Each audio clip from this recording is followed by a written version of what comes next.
আসসালামু আলাইকুম। কয়েল এভাবে পুড়ে যায় কেন? এভাবে পুড়ে যাওয়ার কারণ কি?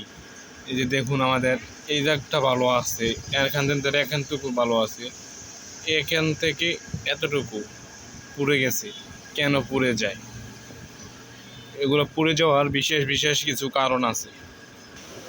এক নাম্বার কারণ, সিলিং ফ্যানে 3.5 ক্যাপাসিটার ইউজ করা।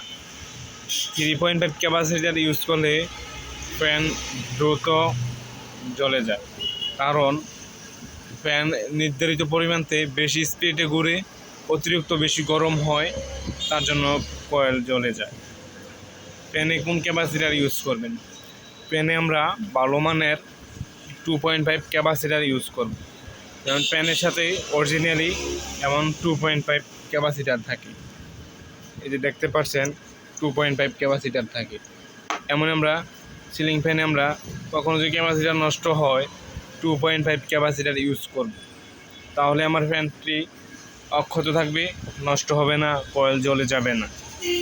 অতিরিক্ত গরম হওয়ার ফলে বেয়ারিংও আমাদের নষ্ট হয়ে যায়, বেয়ারিংও চেঞ্জ করতে হয়, বেয়ারিং জাম ধরে যায়, জাম ধরেও পরবর্তীতে কয়েল জ্বলে যাওয়ার কারণ।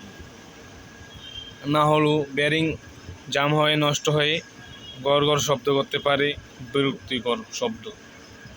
বিকজ আমার ভিডিওটি যদি দেখে ভালো লাগে, তথ্যগুলো যদি আপনার কাছে উপকৃত মনে হয়, তাহলে আমার চ্যানেলটি সাবস্ক্রাইব করবেন, আর পাশে থাকবেন। সকলকে ধন্যবাদ। আসসালামু আলাইকুম।